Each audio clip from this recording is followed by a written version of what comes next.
vamos a hablar de emprendedores. Arranco a hablar de emprendedores en nuestra primera charla del año. ¿Por qué por emprendedores? Porque pues son los nuevos propósitos, todos estamos esperando nuevas cosas, todos estamos esperando que la prosperidad, que la abundancia, que el éxito. Entonces, pues dentro de los propósitos estarán bajar de peso, ir al gimnasio, aprender inglés, emprender, cambiar de trabajo y no sé cuántas cosas más. Entonces, hoy me voy a concentrar en los emprendedores básicamente porque es el tema en el cual en estos momentos también me encuentro y que no se trata solamente de emprender o de pensar que arranqué y esto ya va para arriba o me caí y entonces esto es el acabose y se me acabó la vida. Emprender tiene sus dificultades, emprender tiene sus aristas, emprender tiene muchas cosas, muchos aprendizajes que debemos comprender. Lo que sucede es que cuando comenzamos a emprender, la mayoría de las veces lo hacemos desde la necesidad. Y cuando lo hacemos desde la necesidad, pues obviamente si las cosas no funcionan como estamos esperando, pues entramos en la depresión, entramos en el momento de crisis, en el momento de trauma y nos vamos abajo. O sea, no les voy a decir mentiras, a mí me ha pasado y me ha sucedido muchas veces. Entonces, me he tenido que reinventar y he tenido que aprender y aquí estoy. No me ha pasado absolutamente nada, sigo vivo, entonces emprender y tener fracasos es bueno porque es la forma de aprender. Hoy voy a citar algunos de los emprendedores que algún día vi un programa de televisión y hablaron de ellos y me llamó la atención. Me llamó la atención por las marcas que hoy representan estas personas que algún día decidieron emprender y vamos a conocer un poco de sus historias. ¿Qué tienen en común? Que todos arrancaron casi desde el fracaso, que todos arrancaron casi fracasados, que todos arrancaron casi desde haber exprimido sus finanzas y haber exprimido las finanzas de sus familias. Y en el último instante, cuando ya está para definitivamente caer totalmente, apareció la luz al final del túnel. Entonces quiero que esto nos sirva también de ejemplo para que nos sirva, o valga la redundancia, para que lo tengamos en cuenta y podamos levantar pecho cuando tenemos un fracaso, cuando tenemos un traspié y decir que sí se puede. Los fracasos, las cosas que funcionan en contra de lo que nosotros creemos, sirven de aprendizajes. Entonces, otra cosa que quiero aclarar, no le estoy haciendo publicidad a ninguna de las marcas que quizás voy a mencionar acá, pero las historias desde el punto de vista de mercadeo son muy interesantes. Entonces, sin más, voy a arrancar a hablar. De los emprendedores que estoy hablando y que voy a hablar, pues obviamente la mayoría son de Estados Unidos y surgieron a finales del siglo XIX, cuando en Estados Unidos terminó la guerra civil y comenzaba la revolución industrial. La mayoría de todos ellos vienen de allá y fueron casi que los que cambiaron el mundo. Hoy en día estamos en un nuevo cambio, porque ahora estamos en la revolución tecnológica. Entonces, igual estamos en el momento en que hay que cambiar y estamos en el momento en que tenemos que tener nueva visión. El primero de los que voy a hablar, y como ya lo decía antes, el tema en común entre todos es que tenían la soga al cuello. El primero de los que voy a hablar lo conocemos todos y es el coronel Harlan Sanders, el creador de el pollo frito que más se vende en el mundo. Él trabajaba en un restaurante, el restaurante quebró y él se quedó casi que viviendo solamente de la ayuda social, de la seguridad social que brindan en Estados Unidos, que era muy poca, pero él sabía preparar pollo frito. Entonces, él, viendo su necesidad, ¿qué hizo? Decidió colocar un restaurante a las afueras de la ciudad, en los suburbios, que es hacia donde comenzaba a irse a vivir la gente con mayor poder adquisitivo en Estados Unidos, para no vivir en todo el pleno de la ciudad. Además, porque como estaba comenzando la revolución industrial y la guerra había dejado casi que los cultivos y las tierras pues la gente no se podía cultivar, entonces la gente comenzó a venir a vivir a las ciudades buscando nuevas oportunidades. Entonces las personas de mayores recursos pues trataban entonces de salir de la ciudad, de irse a vivir a los suburbios. Los suburbios aquí en Colombia los entendemos como zonas marginales de bajos estratos. En Europa y en Estados Unidos los suburbios son zonas de estratos altos. Colocó en la carretera, pues colocó su restaurante y él vendía su pollo frito ahí, pero se demoraba más o menos 40 minutos fritando el pollo y dándole la consistencia que él deseaba. El negocio, él igual inventaba y cada vez probaba más para ver cuál era la posibilidad de mejorar el tiempo en el cual podía generar la cocción del pollo frito que hoy conocemos. Y probó hasta que un día ya con la soga al cuello le estaban diciendo a los clientes ya no aguantan 40 minutos, además vienen más de uno, no es solamente que llegue uno, se va y llegue y espere otro, son demasiados y ya estamos comenzando a perder clientes. Se le ocurrió, ya casi que en las últimas porque no le quedaban recursos, utilizar una olla express o pitadora, como se dice acá en Medellín. Le hizo unas modificaciones y de esta forma logró crear su pollo, logró fritar su pollo en 8 minutos.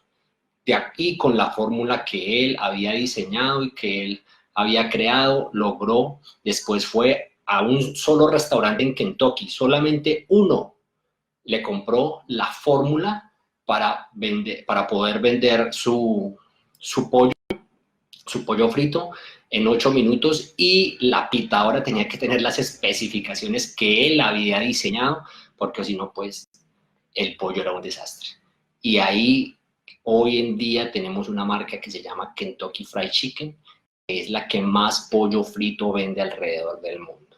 Entonces, pero arrancó del fracaso, arrancó de que estaba trabajando, lo despidieron porque el restaurante en el que trabajaba había quebrado. Entonces, no le tengamos miedo al fracaso. El segundo que voy a mencionar se llama Henry Heinz. Él era de Pittsburgh, también en Estados Unidos. Henry Heinz era un man que era demasiado emprendedor, demasiado arriesgado.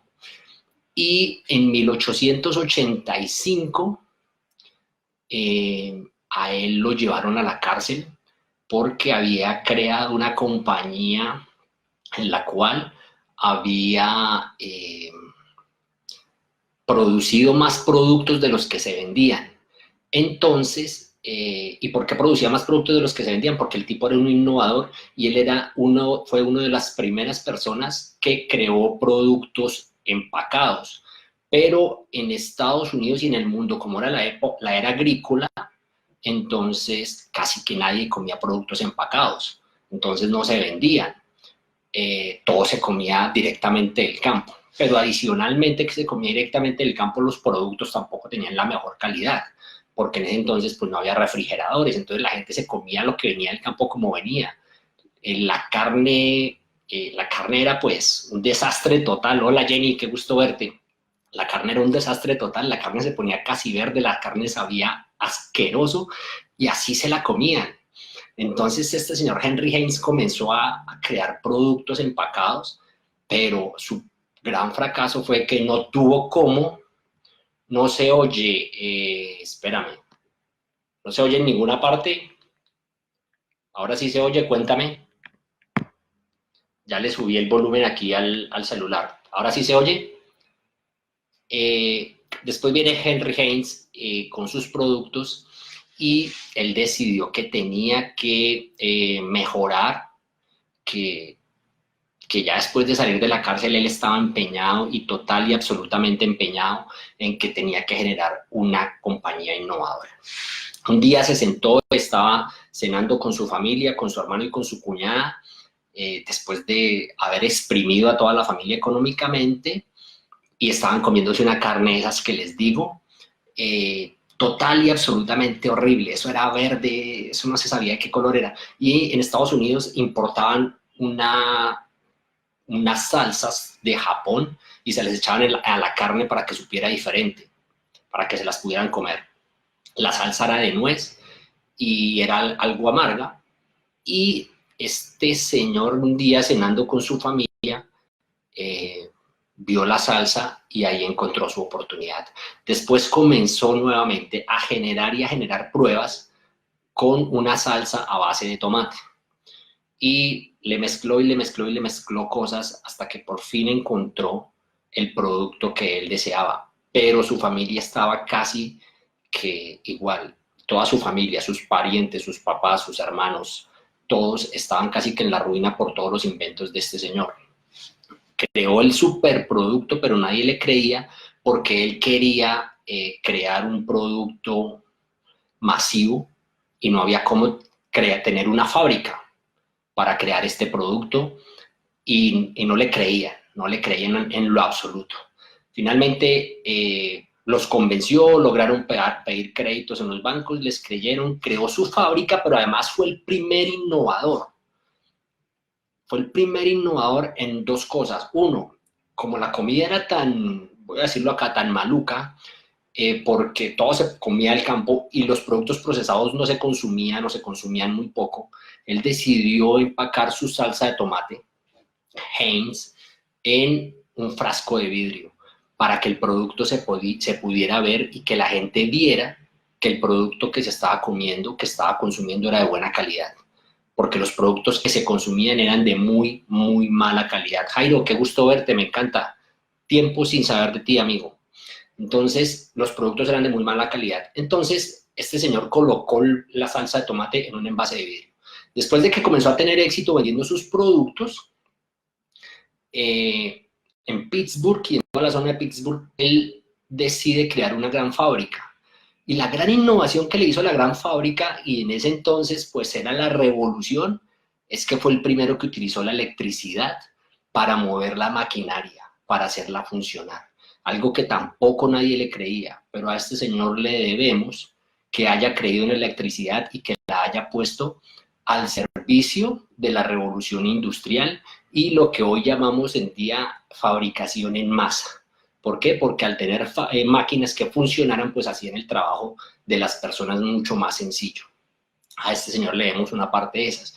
También en esa época, pues se estaba comenzando en Estados Unidos a desarrollar el ferrocarril. Entonces el ferrocarril ayudaba a que los productos que se comercializaran y que comenzaban a salir, pues pudieran ir a todo el país, porque antes de esto solamente se comercializaba localmente. Entonces, Henry Heinz, otra de las personas que fue a la cárcel, que fracasó, que por estar innovando, que por estar haciendo innovaciones, por estar creando productos, fracasó, quebró, fue a la cárcel por su fracaso, pero salió, se reinventó y hoy su compañía vende alrededor de 23.000 millones de dólares al año, la módica suma.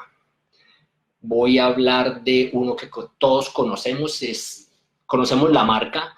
Él no fue su creador, pero fue como el primer desarrollador a través del cual se desarrolló. Se llama John Kellogg. John Kellogg vivía en una población en Estados Unidos que se llama Battle Creek. Él era médico y él dirigía un sanatorio, pero era un sanatorio particular porque primero iban las personas más ricas de Estados Unidos y segundo, las técnicas que él utilizaba para sanar no eran las técnicas normales, sino eran cosas sorprendentes. Entonces, él no sentaba a una persona y se ponía a hablar con ella que cuéntame una historia, sino él comenzaba a hacer actividades lúdicas para sanarlos. Entonces, desde ese punto de vista, arrancó con su sanatorio y él trabajaba en su sanatorio. Y como era médico, tampoco creía mucho en los productos que se vendían, porque pues obviamente los productos eran de muy mala calidad. Entonces, él generaba la comida de sus pacientes, la generaba ahí en su sanatorio. Y él tenía un hermano que se llamaba William, era un hermano menor, que era como el que le manejaba el sanatorio, estaba pendiente como de la parte administrativa, pero estaba pendiente de la parte administrativa porque William no estudió, no le dieron estudio, porque los papás pensaban que era miope o decían que era miope y que no era intelectualmente tan inteligente y tan tecito como lo era John. Entonces, aparte de manejar la parte administrativa, William manejaba el tema de la cocina con los productos que preparaban para los pacientes. Un día en Estados Unidos, en esa época, yo no sé si en el mundo eran más o menos 1880, 1900, cuentan que desayunar era un lujo y que la comida era tan mala que los que desayunaban se comían las sobras. Y para desayunar, pues, este John Kellogg decía que a sus pacientes había que darles algo ligero. Entonces, con esto algo ligero comenzaron a experimentar con harina de trigo y encontraron un producto que crearon que se llamó granola. Y hoy en día, pues, que la conocemos todos y la consumimos todos. Entonces, con esta granola comenzaron a darla a sus pacientes y sus pacientes decían que se sentían mejores. Y William Kellogg le decía a John, ¿por qué no vendemos el producto? Comencemos a comercializarlo. No solamente tus pacientes merecen tener este producto, sino toda la población merece tenerlo. ¿Por qué no lo comercializamos? Y John se cerró la banda, decía que no, decía que no y decía que no. Y finalmente él nunca dijo que sí, dijo que no siempre. Un día llegó otro paciente de ellos que se llamaba Charlie Post. Charlie Post era un paciente y llegó quebrado, total y absolutamente quebrado, no tenía nada. Entonces, como estaba tan quebrado, pues lo llevaron y él no tenía cómo pagar los servicios de John Kellogg. Pues totalmente quebrado, entonces él dijo, asígnenme alguna obligación, yo colaboro y con eso pago. Y Charlie Potts fue asignado a la cocina. Entonces Charlie Potts se dio cuenta cómo generaban la granola y cómo era el proceso de producción. También se había dado cuenta que William quería comercializarlo y que John siempre dijo que no. Charlie Potts un día decidió abandonar el sanatorio, pero se robó las fórmulas de la granola. Se robó las fórmulas de la granola y fue y creó su gran industria. Le hizo unas pequeñas modificaciones a este producto y creó una gran industria que comenzó a comercializar y se volvió súper multimillonario en la época.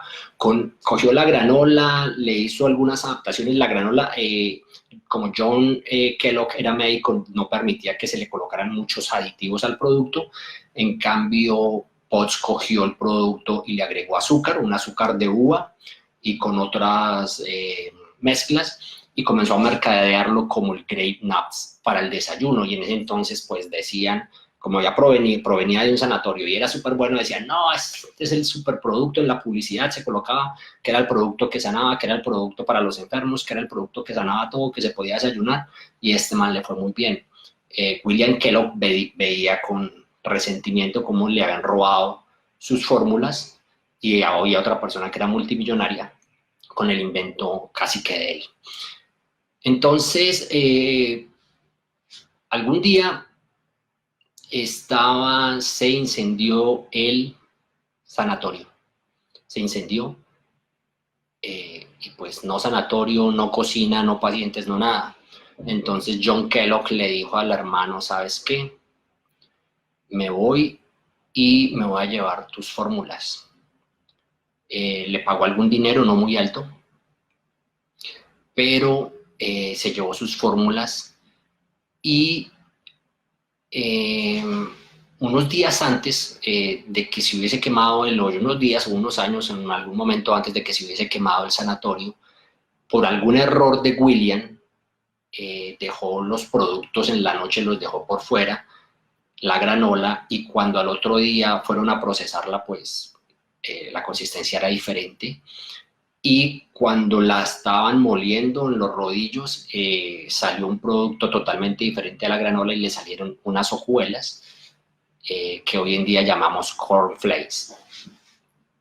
Cuando William se fue de donde su hermano, creó por fin su gran industria, porque con el incendio del sanatorio se creó su oportunidad.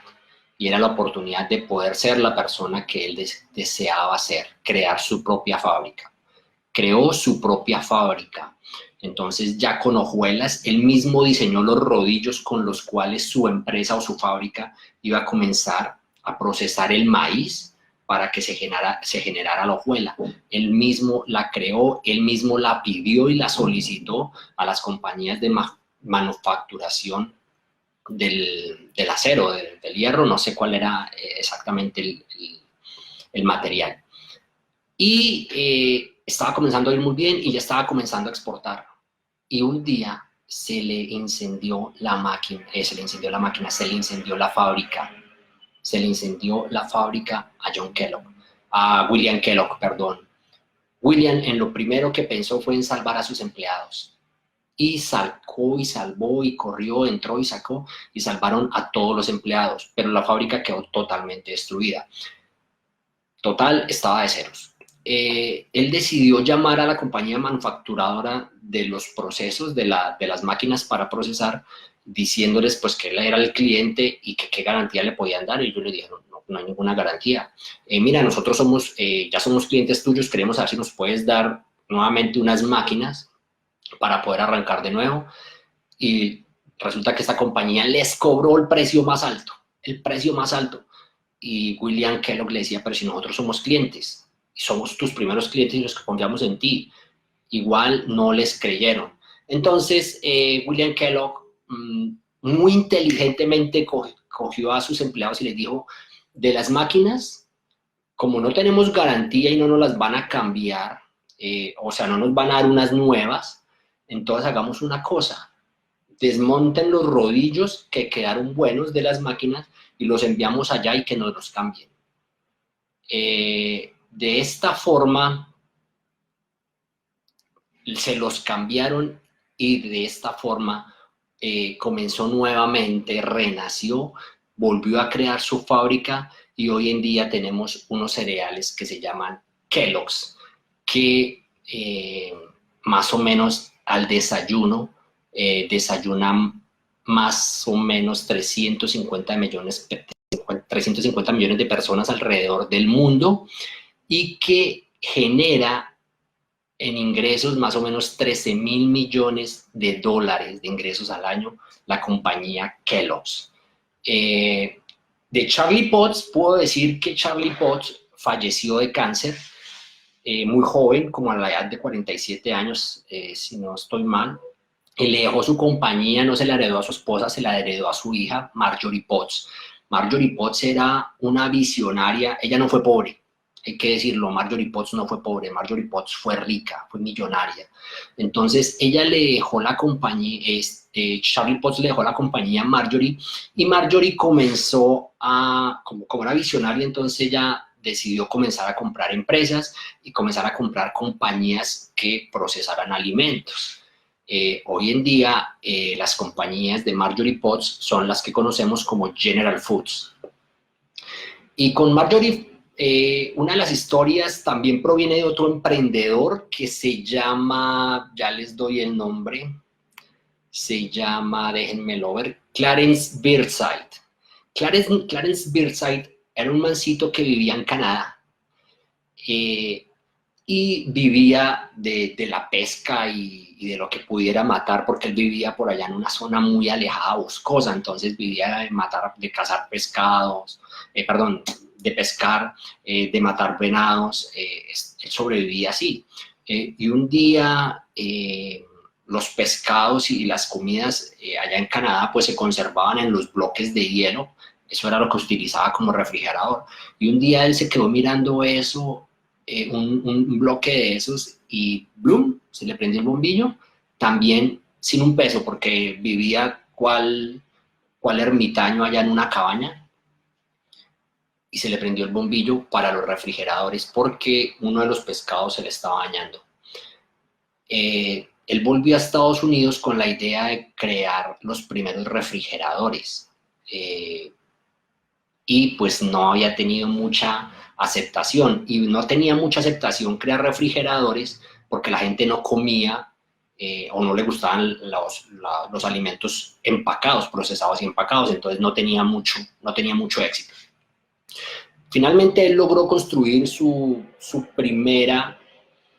fábrica de alimentos fríos que se llamaba Bird Eye, pájaro, o el ojo del pájaro, pero el apellido es completo, Bird Eye, y él vendía sus alimentos procesados, pero no los podía colocar en muchas partes porque pues nadie consumía esto. Entonces él mismo creó sus refrigeradores y los llevaba a los almacenes de caña y les decía, yo les regalo los refrigeradores o los coloco ahí como muestra y usted venda mis productos.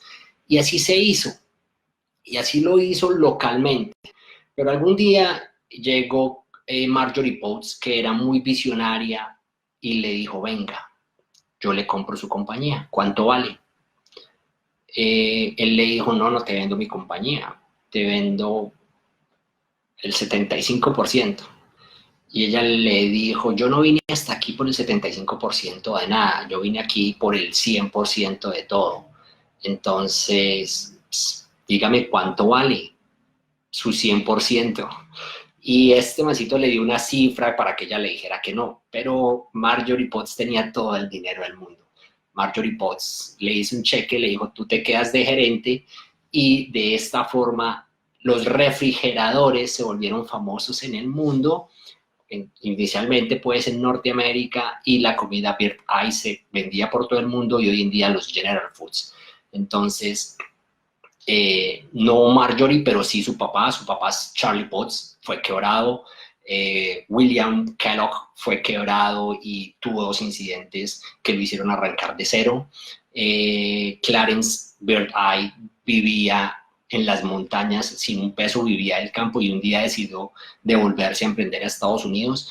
Además que cuando Marjorie Potts le compró la compañía, él estaba a punto de quebrar, porque él tenía refrigeradores, pero no tenía donde se vendieran, y muy pocos supermercados de cadena le permitían tener los refrigeradores, y además también tenía su cadena de producción de alimentos, donde también estaba sobreproduciendo. Entonces también estuvo a puertas de quebrar, y también lo logró emprendiendo y desde cero. Y para finalizar vamos a hablar de Mars y de Hershey's. Entonces, Mars y Hershey's, Milton Hershey, chocolates, barras de chocolate Hershey's. Estas Hershey's, resulta que el chocolate premium se hacía y se realizaba en Europa. Y Hershey's también por allá por los 1880 y largos, quería tener su compañía de chocolate, pero no tenía todos los elementos para crearla. Entonces igual comenzó a inventar y comenzó a contratar químicos, personas pues de profesión, químicos, que fueran y le hicieran la mezcla de chocolate ideal para él poder sacar sus chocolates. Lo que no le habían dicho es que el cacao tiene grasa, y la leche tiene contenido de agua, y la grasa, con el agua no casan, no combinan.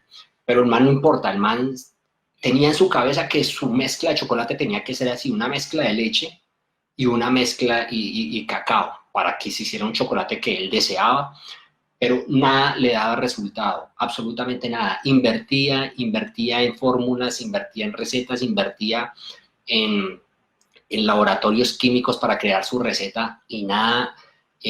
Pagaba empleados que le duraban una semana, un mes, pues porque él tenía su ambición. Algún día volvió y contrató, y también ese día estaba al borde de irse a la quiebra por todo lo que había gastado, porque ya había despilfarrado una fortuna. Y algún día volvió a contratar a algún químico de los primeros con los que él había trabajado, y el man no llevó ni laboratorio ni nada, sino llevó ollitas de lata y comenzó a hacerle las mezclas en ollitas de lata. En una ollita de esas de mezclas de lata salió el producto que hoy conocemos como chocolatinas Hershey's. En el borde de que este señor quebrara y que despilfarrara una fortuna. Estas Hershey's, después él creó una población en Estados Unidos que se llama Hershey's, en donde tiene la fábrica de Hershey's.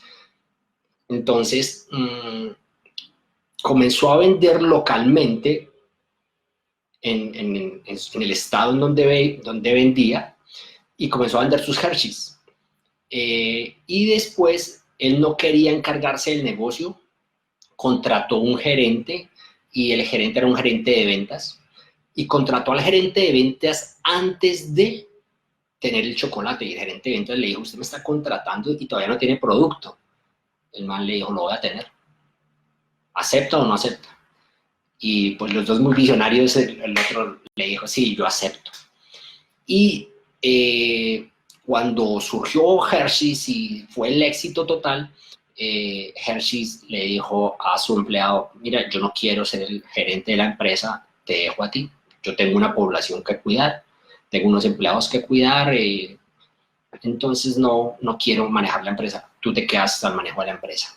En ese momento, bueno, comenzaron a crear también unos dulcecitos muy pequeñitos que se llaman Kiss, los Kisses, muy pequeñitos, muy deliciosos. Resulta que en este momento, en Minnesota, apareció Ernest Marx con su hijo. Y resulta que es que a su hijo lo llevaron a la cárcel, porque era pues vago, se la pasaba haciendo cosas ilegales y lo llevaron a la cárcel. Ellos dos no se hablaban, pero Ernest Marx fue y sacó a su hijo de la cárcel. Y estaban tomándose en una cafetería una malteada. Y Ernest Marx tenía la idea de hacer chocolates, pero no sabía cómo. Y tenía su fábrica, pero tampoco tenía éxito. Entonces, sentado con su hijo llegó y le dijo, pues, es que hay que hacer algo diferente y no estamos haciendo nada diferente, o no estás haciendo nada diferente porque no se hablaban. Y se estaban tomando una malteada. Y el hijo le dijo, tienes que hacer algo diferente, pero que se venda en todas partes. Probó un sorbo de la malteada y le dijo, ¿cómo esto? Esto se vende en todas partes. Y de ese sabor de esa malteada, de ese muchacho que acaba de salir de la cárcel, se fueron y sacaron un producto, la Mars, y les gustó, pero no tenían chocolate. Entonces, ¿qué hicieron? Se fueron hasta Hershey's y le dijeron, véndenos el chocolate. Entonces, las ventas de Hershey's crecieron exponencialmente, pero no porque le estaban vendiendo al público, sino porque le estaban vendiendo a la que en su momento y hoy en día sería su principal competencia, que es Mars. Con el chocolate y con la innovación que le habían hecho al sabor, se crearon unas barras de chocolate llamadas Milky Way, que también creo que las conocemos acá. Entonces, ellos las sacaron prometiendo que era un producto que podías consumir al desayuno y que tenía todos los nutrientes necesarios. Entonces, cada uno en su rama vendían muchísimo. Un día, Milton Hershey decidió que no quería seguir con el negocio de los chocolates y que necesitaba retirarse.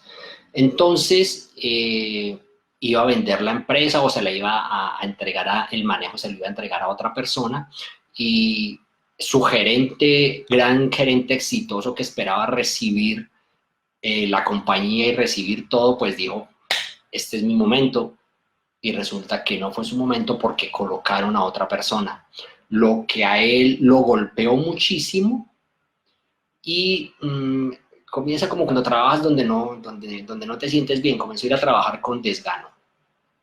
El hijo de Ernest Marx era también muy ambicioso y decidió decirle a su papá, el sabor de la Milky Way fue idea mía, entonces yo quiero manejar la empresa. Y el papá, no, estás loco. Y él, sí, yo la quiero manejar y yo quiero acciones, es más, yo quiero tomar el mando de la empresa. El papá le dijo, no. Y el hijo le dijo, o me la das o me voy, y cruzo la puerta y no vuelvo. El papá le dijo, vete. Se fue. Este man se fue para Nueva York y en Nueva York comenzó a crear su propio producto de chocolates. Nuevamente, necesitaba chocolate porque él no lo tenía, pero él tenía una idea en la cabeza.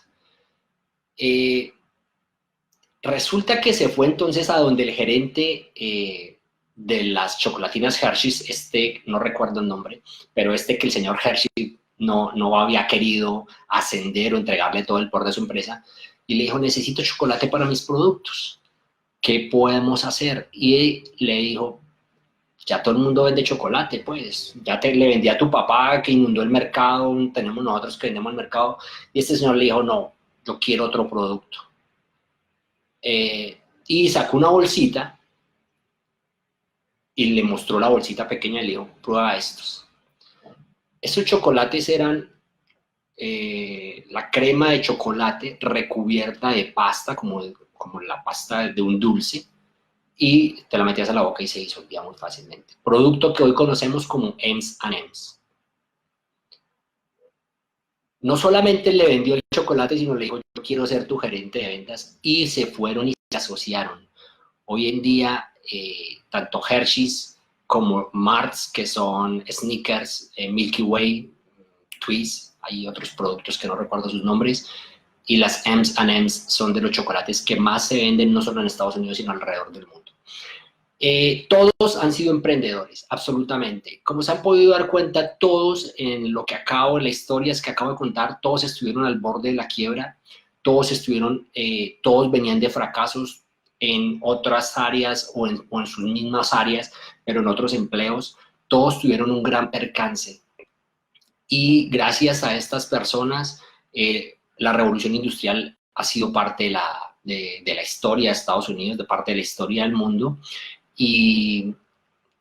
o es parte de la historia del mundo. Lo que sucede es que hoy ya estamos cambiando a la revolución tecnológica, pero el mundo que conocemos lo conocemos también gracias a estos señores, que un día estuvieron en el fracaso y que le dieron la vuelta a la situación, y sus compañías, aunque ellos creo que ya hoy en día ninguno existe, sus compañías venden miles de millones alrededor del mundo. Muchas gracias por haberme acompañado. Les deseo una muy feliz y exitosa semana de regreso al trabajo y que tengamos muchos éxitos. Gracias por acompañarme y que Dios les bendiga. Bye.